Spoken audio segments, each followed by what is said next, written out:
Logan Paul is one of the most controversial internet celebrities of all time. In fact, the negative connotation that comes with being an influencer is in large part thanks to his long history of creating chaos at every turn. With that being said, it's also undeniable that Logan has been extremely successful in spite of his many blunders. While he portrays himself as an airhead and out of control, he is clearly far more intelligent than most of his detractors are willing to admit. The man, along with his brother Jake, were able to start a career on the now defunct Vine platform before dominating YouTube and are now just straight up A-list celebrities. This covert intelligence also comes with a strong sensibility for doing business, which he has used to start a myriad of different side projects. Today we'll be delving into these business endeavors and the controversies that surrounded them. YouTuber merch isn't a unique venture by any means, but Logan Paul was one of the first to take the concept to the next level. Rather than screen printing his name and face on a bunch of cheap and tacky shirts, Logan was one of the first to create an entirely separate clothing brand by the name of Maverick. Released in early 2017, Maverick was portrayed as more than just apparel. It was meant to be a movement and a way of life. My failures made me smarter. My shortcomings made me stronger. And if I am the prototype, you are the product. Mr. Paul would frequently refer to himself as being a maverick in his videos, and would call upon his viewers to buy a t-shirt or hoodie so they could become one themselves. This is extremely ironic when you consider what a maverick is, being defined as an independent individual who does not go along with the group or party. The idea that the only way to be a free-thinking individual is to buy into a collective movement, particularly through the purchase of physical merchandise, is extremely contradictory. Regardless, this marketing strategy proved to be extremely effective for, let's be honest here, his audience of 12-year-olds. After its first year of business, Maverick Clothing raked in nearly $40 million in sales. This success was an early revelation for Logan, and he would reflect, "It was the first time I really understood the power of a creator and being able to move an audience outside of a platform." Maverick was set to have another massive year in 2018. However, things didn't go as planned after an unfortunate decision made by Logan himself. On December 31st, 2017, the content creator uploaded a vlog during his trip to Japan, specifically his adventure through the quote, suicide forest. As you probably already know, Logan eventually stumbled upon a corpse which he carelessly filmed in the video. This was the final straw in what had already been a controversial trip to Japan. As in prior uploads, Logan and his crew had been acting belligerent and disruptive in public, including throwing Pokeballs at citizens and taking his clothes off in the streets. His forest shenanigans were the last straw, with him temporarily losing ad placements on his channel, which caused even more controversy, as many felt as though he deserved a permanent suspension from YouTube. Nevertheless, there would be further consequences down the line, as his personal brand would take a massive hit, subsequently impacting sales for his t-shirts. This was already problematic in and of itself, but things would get worse when the now disgraced creator was threatened with legal action. You see, the Maverick clothing brand shared an extremely similar name to Maverick Apparel. People mistakenly believed that Maverick Apparel was the same clothing brand owned by Mr. Paul, and their sales took a noticeable hit following the controversy. As a result, the brand issued a cease and desist to Logan. Maverick Apparel has noticed a rapid and significant decline in its sales reputation and goodwill of the Maverick Apparel brand as a direct result of your repulsive, abhorrent, and mutton-headed conduct. He is tarnishing Maverick Apparel with his name, Logan Paul, which has become synonymous with racist, anti-Asian, and homophobic sentiments, and most recently a belligerent insensitivity to suicide. The company claimed that they had suffered over $4 million in lost revenue thanks to the mix-up, and compelled Logan to cease using the Maverick name at the risk of a lawsuit. In spite of this, it appears that the disgruntled kids' clothing company did not have as strong of a case as they initially believed. Logan had already acquired the trademark for Maverick by Logan Paul, and he continued to use the branding for the foreseeable future without issue. It's uncertain what legal action, if any, was taken behind the scenes. While Logan's infamy as an online figure continued to grow, he understood that diversifying and branching out was the only way to ensure an upward trajectory. As a result, he began throwing different things at the wall to see what stuck after the major setback caused by the Japan trip. Initially, he tried his hand at being a live streamer. This caused controversy for his platform of choice, as many believed that Twitch was irresponsible in allowing him to use their platform. Only months prior, the Amazon-owned service had updated their terms of service policy to include negative off-platform conduct as a bannable offense, yet they were allowing Logan Paul to use the site without issue.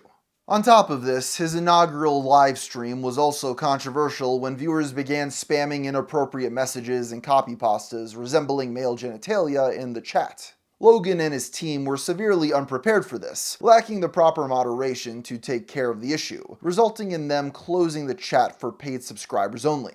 Logan's career as a Twitch streamer was just as chaotic as it was short-lived, and he has not live streamed in over 8 years as of the creation of this video.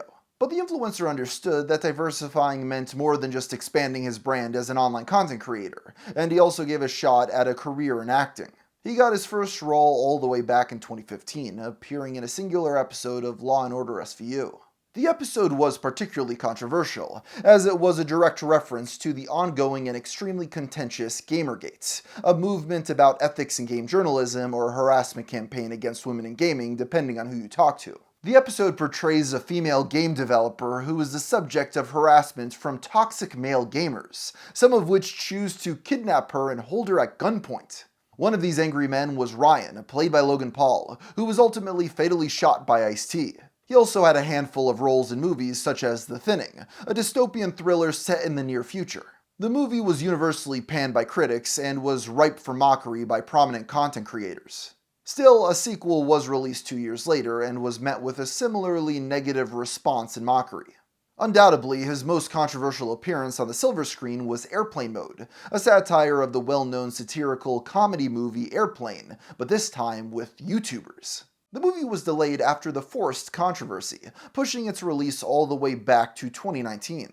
As a result, the film was extremely dated, and its amateur writing and production only made the negative reviews more scathing. That said, poor reception would be the least of Logan Paul's worries. In 2020, Logan was sued by the film's production house, Plainless Pictures, to rectify damages caused by the movie's delay.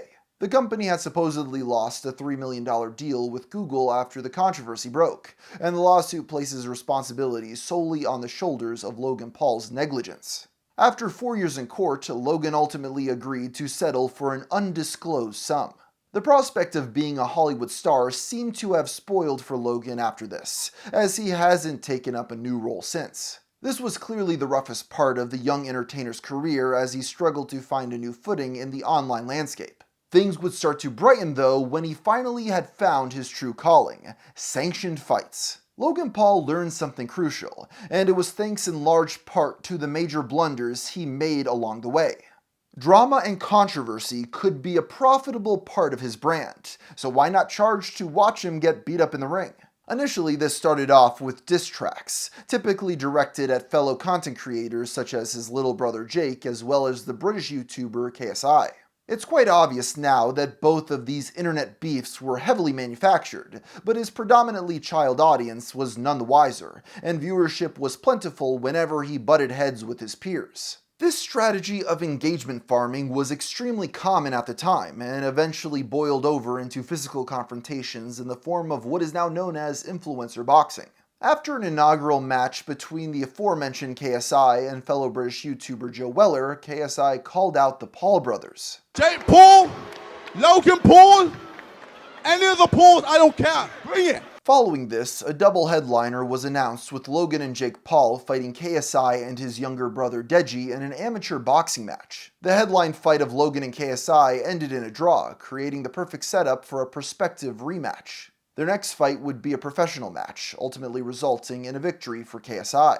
In spite of his loss, Logan still won by making millions off his share of ticket sales, and was slowly legitimizing himself as a professional boxer.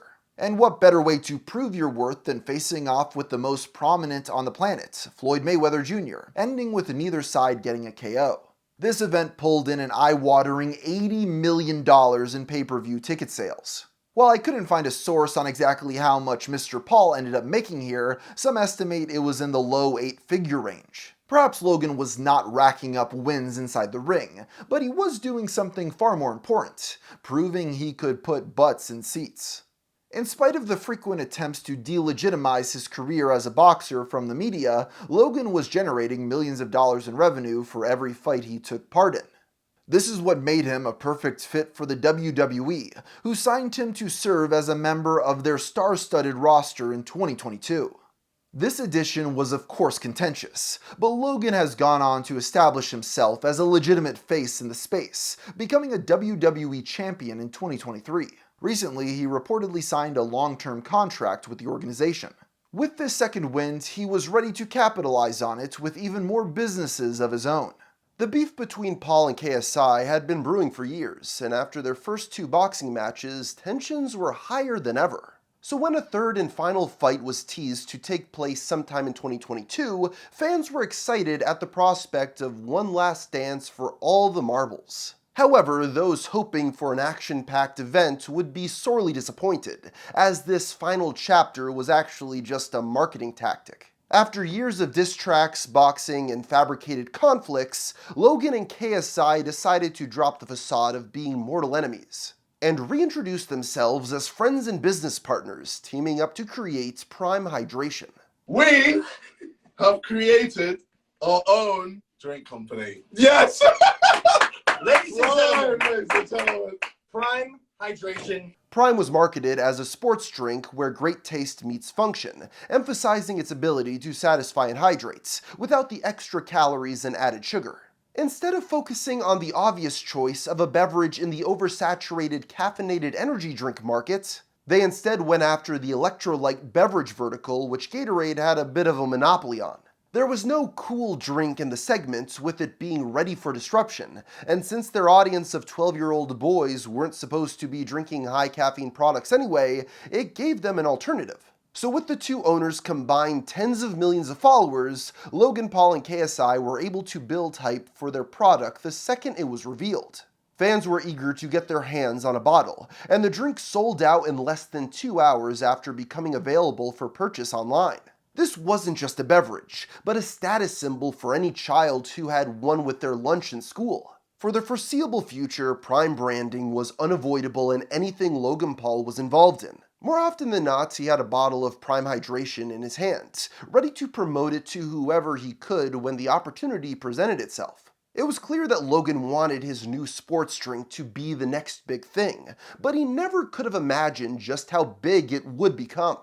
After initially being launched in the United States, Prime made its way across the pond and began rolling out in the United Kingdom. The bottles were so coveted that stores had to limit customers to just 3 bottles a purchase, and anticipated selling out the product almost immediately. Fans eager to taste the Logan's fluid flooded the stores, and in a few select locations, things turned violent. In anticipation of a supermarket chain introducing Prime to their shelves, fans gathered in front of a location in Liverpool hours before the store was set to open. The angst quickly grew into impatience, and customers began pushing and shoving each other in order to get the beverage. This was a relatively frequent occurrence, with unruly crowds forming in various locations all across the Western world. Because of the low supply and high demand, resellers began listing individual bottles on sites like eBay with an extremely high upcharge, selling a 12-pack for hundreds and individual bottles for $30 a piece. This issue was exacerbated when Prime started rolling out limited edition flavors, with unique designs and collaborations. Prime was meant to be more than just a competitor to Gatorade and Body Armor, as its exclusivity made it more akin to a luxury collectible item. This is exactly why Prime was so successful, and after raking in $250 million in their first year of business, they managed to generate $1.2 billion of sales in 2023. This rise in revenue was due in large part to their increased production, finally able to meet the demand of the product. The drink quickly began expanding its branding and notably inking deals with UFC and WWE to plaster the Prime logo all over arenas, and even in the center of the ring. Along with this came exclusive limited edition flavors for fans of those sports leagues. It was clear that Prime had proven itself to be more than just a gimmick cooked up by influencers. It was a legitimate product in a massive consumer market. Of course, this legitimacy wasn't all positive, as it opened itself up to scrutiny when it was warranted. Fitness YouTuber Derek, aka More Plates More Dates, criticized Prime's new rehydration sticks, questioning the composition of its 871 electrolytes. In a fit of rage, Logan Paul called him a stupid virgin for the constructive ingredient breakdown. In response, Derek uploaded a nearly 3-hour video lambasting Prime and its claims of supposedly being healthy. I have been called out by Logan Paul. Weird turn of events, and I have to respond to it. It is an odd scenario, to say the least. Not too long after, Prime started expanding its own personal IP by pushing what they called Prime Energy. Unlike Prime Hydration, Logan Paul's new energy drink was controversial right from the beginning. Its 200 milligrams of caffeine was particularly divisive, with competitors like Monster and Red Bull offering significantly less in a 16-ounce can. To put this all into perspective, if you were to drink 6 full cans of Coca-Cola, you still would have consumed less caffeine than you could get in just one small can of Prime Energy. What's more, Prime had been largely marketed towards children, something that can't be said for other leading brands in the energy drink market. As a result, Prime Energy was banned in a handful of different schools in Australia and the United Kingdom due to what it described as dangerous amounts of caffeine for children. It was also the subject of scrutiny in the United States, with Senator Chuck Schumer calling for an FDA investigation into the beverage. What needs to be understood is that this was more than just moral outrage or overly sensitive institutions making a big deal out of nothing, as there are genuine health concerns for children who consume too much caffeine. In recent years, there has been a notable increase in caffeine-related emergency room visits for children, correlating with the increased popularity of energy drinks. Prime was next pulled off shelves in New Zealand, Canada, Norway, and the Netherlands for having more caffeine than legally allowed. This was a disaster in itself, but things continued to sour for Logan Paul and his beverage company as lawsuits began piling up. One class action suit alleges that Prime Hydration contained forever chemicals, aka man-made compounds that don't occur in nature that are incapable of breaking down in the environment or being filtered through the human body, meaning they might pose serious health risks. Testing found forever chemicals inside the grape-flavored Prime, which the lawsuit alleges directly flies in the face of their advertised healthy formula. This case was examined in court over the next few years, ultimately resulting in a dismissal. Prime was also sued by their bottler, Refresco.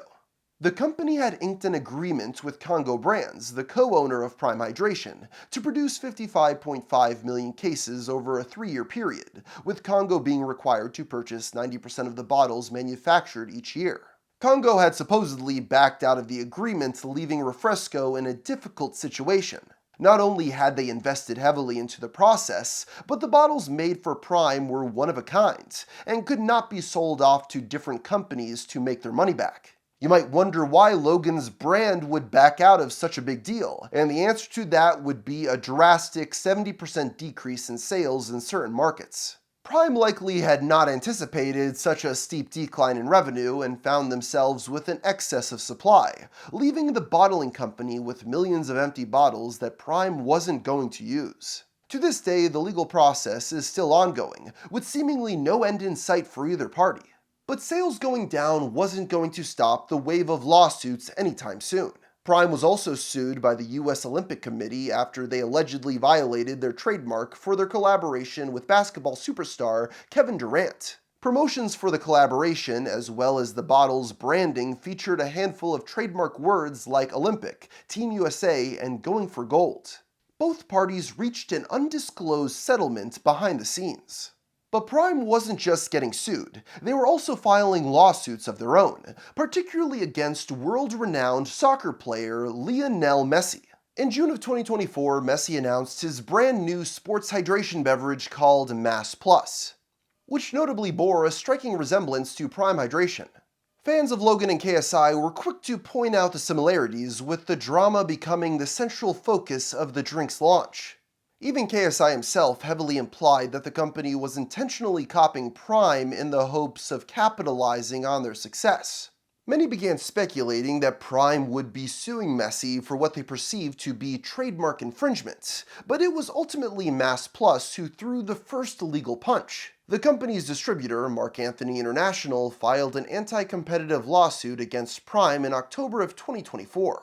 The suit argued that Prime was attempting to monopolize functional branding design features such as big bold letters and bright eye-popping colors. It goes on to point out that Prime is not the first brand to use this format, and provides a handful of examples. In response, Prime filed a counter lawsuit against Mass Plus, alleging that Messi was simply a figurehead brought in by the distributor in the hopes of mimicking the success of Prime Hydration.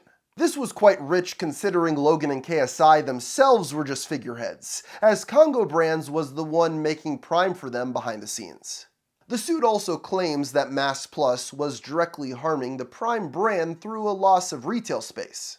A chaotic legal battle ensued, with both sides taking public jabs at each other over the next year. This all came to a head in early 2026 when the two sides reached a mutual agreement to both lawsuits, but the terms of the settlement are unclear. And that brings us to today. By all accounts, it appears Prime continues to see a decrease in sales, with fans noticing the product has been heavily discounted at their local stores. Initially being scalped at $30 a bottle, an entire 12-pack now costs only $11 any day of the week. It appears that the hype initially generated from its exclusivity and brand appeal has significantly died out, making the future of Prime Hydration bleak. Regardless, the company continues to expand its brand, most recently releasing a Prime protein shake. Perhaps its initial sales have given them enough wiggle room to make a full-blown comeback, although it's yet to be seen if that pans out. That said, there is one more controversy involving Prime that I haven't mentioned yet, that being its place in Lunchly. The notoriety of Prime was fueled in large part by the star power behind it, but Lunchly took it to a whole new level with the inclusion of none other than Mr. Beast. The trio got together to create Lunchly, a meal kit for kids intended to compete with Lunchables. In every box there was a bottle of Prime Hydration as well as a Feastables chocolate bar. On top of the legendary influencer collaboration, Lunchly also marketed itself as a better-for-you alternative. Less calories, less sugar, less fat, and more electrolytes. While it might have seemed like a great selling point, upon launch it became the source of controversy for the product, with many believing some of the advertising was inaccurate, including the same criticisms made against Prime Hydration years prior. As a result, Logan found himself in a heated back-and-forth debate with Twitter's Community Notes feature. Many took issue with the claim that each bottle of Prime contained 400 milligrams of electrolytes, which the Community Notes feature highlighted, stating that the strawberry banana contained 500 milligrams instead. A pretty significant difference, and by all accounts, this seemed to be accurate. You see, according to its nutrition label, a large bottle of Prime contains 700 milligrams of electrolytes, so some Twitter users doing basic math deduced that the smaller bottle found in Lunchly would have to contain nearly 500 milligrams. However, Logan insisted that the bottles only contained 400 milligrams, showing a picture of the 12-ounce bottle's nutritional label as proof. This means that either the bottles in Lunchly contained a completely different formula, or the labels were flat out incorrect. Regardless, Logan continued to call out these supposed lies about the products, and even debated the logistics of the Community Notes feature as a whole. At the same time this was going on, KSI was also fighting people about the product as well. The co-owner lost his cool when YouTuber Dan TDM made a tweet criticizing it. What happened to YouTubers, man? I can't not say anything anymore. This is selling stuff for the sake of making money, simple. How does this benefit their fans? This is selling crap to kids who don't know better than to trust the people who are selling it to them. This tweet was emblematic of many people's feelings about the meal kits, that it was nothing more than a cash grab to exploit their young fanbase. It doesn't help that people were becoming fatigued with an increased amount of creator brands during this period.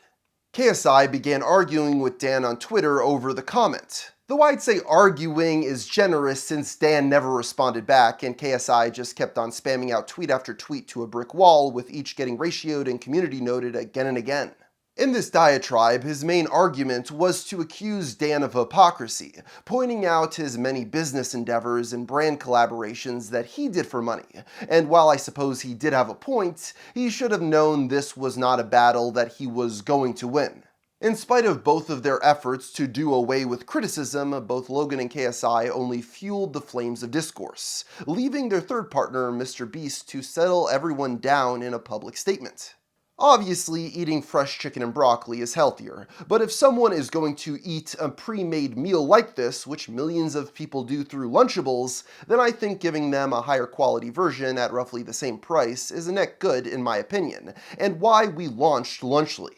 Also, as we get economies of scale and can get things cheaper, we will be only improving the product more and more. While this may have quelled controversy at the moment, fallout would arise once again when customers began reporting that their Lunchly meal kits contained mold, with images flooding websites like Twitter and Reddit of inedible Lunchly meals. Unfounded rumors followed suit, particularly the claim that Lunchly had been recalled by the Food and Drug Administration.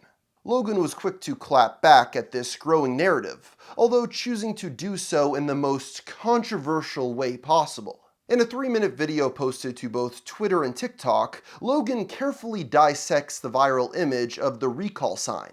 He personally went through the trouble of locating the exact store that the sign was placed in, and even figured out the employee who was responsible for putting the sign up.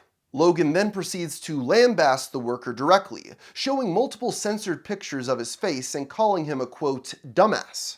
But crucial context was missing, and the employee, who was named Casey, made a public response to the situation. He claimed that he was acting as the store's manager and was making the rounds putting up recall signs for items contaminated by listeria. Eventually, he noticed that the Lunchly section was completely empty and asked his boss if the product had been recalled. Per his boss's orders, Casey typed up, printed, and posted the sign under the genuine belief that the product had been recalled. The sign was taken down a few days later after learning of the mistake. However, the damage was already done. What was an innocent misunderstanding resulted in a working-class employee being suspended without pay, something that multimillionaire Logan appeared to be gunning for since he called out the individual directly. During this time, Logan also addresses the issue of mold in the packages, which he claims are a result of individuals mishandling their supply. And this is likely to be the case. Getting spoiled products at the store is a relatively common occurrence, and Lunchly's prominence on social media made any issue take center stage, creating an unfair reputation of being moldy. Ultimately, the issues of mold would not be the end of Lunchly, as the true culprit of its downfall would be a lack of interest over time. While Logan and KSI continued to promote Prime products, and Mr. Beast does the same with Feastables, Lunchly has notably faded out of the trio's personal branding. That said, Lunchly has in a sense been immortalized through its integration into brain rot, allowing it to remain in a state of post-irony for all of eternity. Lunchly was treated as if it were fine dining, and a luxury meal to enjoy while indulging in high art like Talk to a Podcast. I like my cheese drippy, bruh. All that said, this food slop was still being sold the last time I went to the grocery store, so I guess some kids are still buying it. Ultimately, discussions about Lunchly being nothing more than a cash grab remain a relatively contentious topic. However, there are other business endeavors that Logan Paul has taken part in that are a bit more black and white, such as his involvement in the world of cryptocurrency. One of Logan's earliest endeavors in crypto was Dink Doink. Created by Logan and his roommate Jake, this was conceptualized after seeing the success of Dogecoin. Logan personally came up with the name and designed the sprite that would be used as the mascot for what was clearly seen as a quick way to make some money. It was clear that Logan was extremely hands-on with the coin, but his online behavior blurred the lines of inventor and investor. Shortly after Dink Doink went live, Logan tweeted out, "This is the dumbest, most ridiculous coin I've ever seen, and that's why I'm all in." This clearly reads more like an external party showing interest in buying it rather than being the literal creator of the product. At the time, this is how many interpreted it, and people began buying into the cryptocurrency on Logan's recommendation. The value of the coin spiked to nearly 40,000% in value, right before it plummeted after early investors sold off their shares. This is a classic example of a pump and dump scheme, where the founders of a crypto artificially inflate the coin's value through hype and high-profile endorsements before leaving the sucker investors in the dust. His involvement in a crypto scheme of this magnitude was already enough to generate controversy, but this pales in comparison to his next big endeavor, CryptoZoo. In August of 2021, Logan publicly announced on his podcast that he would be releasing an NFT game in which you could hatch eggs and breed custom NFT animals that could be sold for a profit. A few weeks later, eggs became available for purchase, and while the game was not yet accessible to the public, many bought in, ultimately selling out all of the 10,000 eggs within minutes of release. All that was left for the investors to do was wait for the game. However, days turned into months and delay announcements became a frequent occurrence. As if this wasn't concerning enough, Logan notably began publicly distancing himself from the project and shifted focus to his new 99 Originals NFT. Logan also addressed CryptoZoo in an interview with Time magazine in April of 2022, saying his involvement was minimal at best. It was a project that turned a little backwards because of some bad actors, which is a shame because I really liked the concept. I'm like, okay, something didn't turn out the way I expected it to. Let's fix it. Let's do the best we can. And let's keep going, because I don't have time to look back. In spite of speaking about the project in the past tense, Logan reaffirmed his intention to get it off the ground, though to many it seemed like he was kicking the can down the road until people hopefully forgot about it. That brings us to December of 2022, over 1 year after the eggs had been made available for purchase, when the YouTuber CoffeeZilla began uploading a series of expose videos about Logan's failed project. The series uncovers a pattern of infighting and internal disarray that caused the project to fail, as well as interviews with the victims of CryptoZoo. Logan was placed in the center of the issue, failing to pay out developers and misrepresenting the project's progress to investors. Thanks to this video going viral and receiving over 10 million views, people were focusing on CryptoZoo now more than ever before, and Logan had no choice but to face the music. Initially, Mr. Paul responded with an antagonistic and confrontational 7-minute response video, in which he attempts to frame CoffeeZilla's claims as blatant lies, before threatening to file a defamation lawsuit against him. This video was poorly received, to put it lightly, and Logan quickly chose to delete it from his social media. In its place, a new response was uploaded titled, "Thank you, CoffeeZilla." In it, he apologizes and thanks the YouTuber and states his energy and time would best be used to rectify the issue for his victims. His plan was twofold: to offer up a $1.8 million refund and personally see it to that the CryptoZoo game would be completed and delivered. This was ultimately the best conclusion that anyone could have hoped for. The suckers, I mean investors of CryptoZoo, would be getting their value back either through refunds or the completed game, and Logan had been able to redeem himself in the public eye once again. But unfortunately, the controversy wouldn't end here. 6 months after his pledge to right his wrongs, there were still no updates regarding the project, with it starting to appear Logan was once again trying to kick the can down the road until people lost interest. CoffeeZilla, who now served as the public spokesperson of those affected by the scandal, frequently reached out to Logan for updates, and continued to publicly criticize his lack of action. Meanwhile, Logan remained silent until it was revealed that he had filed a defamation lawsuit against CoffeeZilla in August of 2024.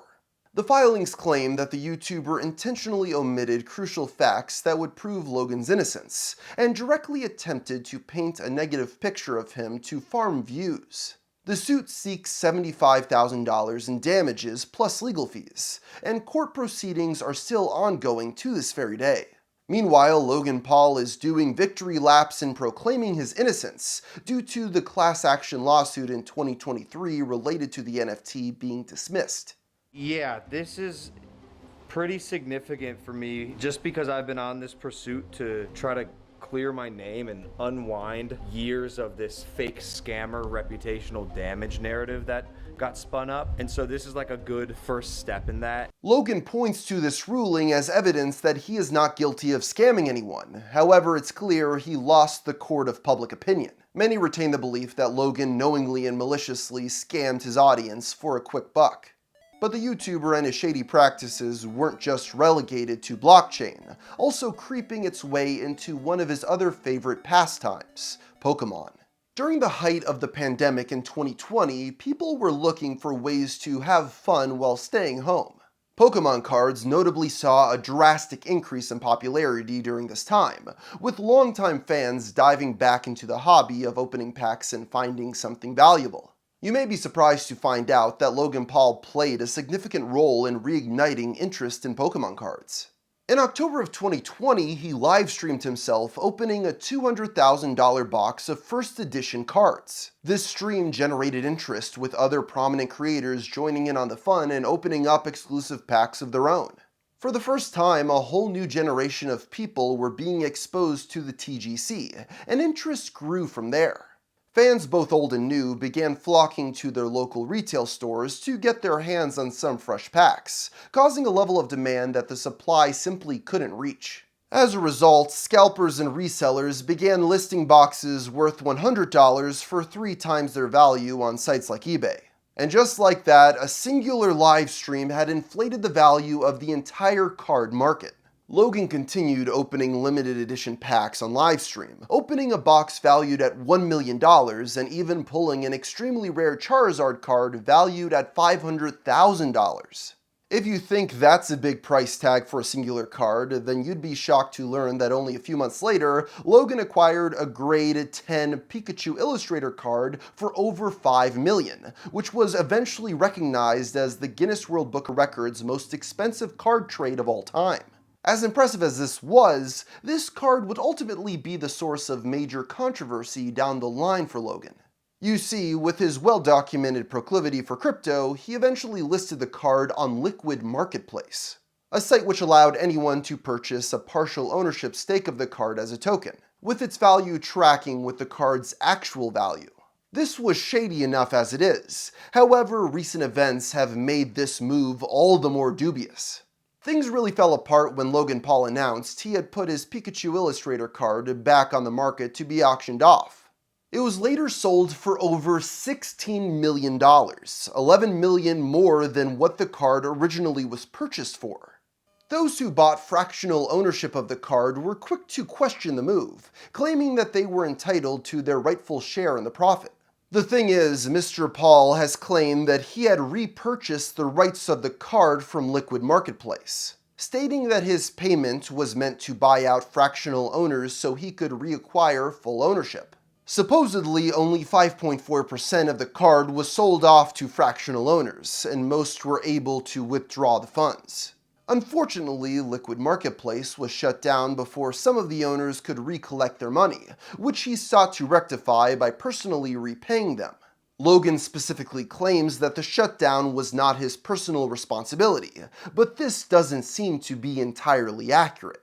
Something I have yet to mention is the fact that Logan Paul was a co-founder of Liquid Marketplace, and his rare Illustrator card was a major selling point of the company's debut. This reflects a similar pattern of behavior we saw with CryptoZoo, where Logan manages to place all of the blame on faceless individuals while absolving himself of any wrongdoing. Still, from what I can tell, he has given a way for repayment for those wronged, so credit needs to be given where it's due.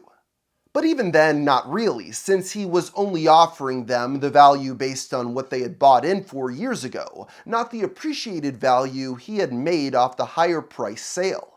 Anyway, Logan couldn't just sell the card and be done with it, turning it into a full-blown event used to promote his next major endeavor, Rip It, an online marketplace to collect Pokemon cards digitally, where users can choose to sell off, trade, or even physically receive their cards in the mail. Unsurprisingly, most people are already labeling this as a scam, as Logan's reputation as a businessman comes second to his reputation as a con artist, whether that assessment is fair or not. That's not even including the new allegations emerging that Logan was betting on the speculation market with insider information about the Pokemon card auction. What a convoluted mess. Even with all this, no controversy has been able to take down Logan Paul thus far, which is a pretty odd note to end this video on. The more time goes on, the more I'm certain that the best route to take when you get into controversy is push through rather than grovel, even if you're in the wrong. Logan Paul has continued the trend of hyping up a new business when it's going well, and then obfuscating responsibility when it's a failure. And honestly, that has worked out very well for him. Still, Logan's life just all seems so debilitatingly stressful to me. At what point is the constant dealing with lawsuits and allegations of wrongdoing in the public eye become not worth the money? The entire Paul family has generational wealth, yet Jake keeps on getting his head bashed in the ring, and Logan continues to get involved in shady get-rich-quick schemes. Call me crazy, but I just have secondhand anxiety for them, knowing that one of these days their stunts could end up with one of them bankrupt, in jail, or dead. So because of this, I think in 10 years there's only two outcomes for Logan Paul. He'll either be a billionaire or be destitute. There's not really a chance for an in-between.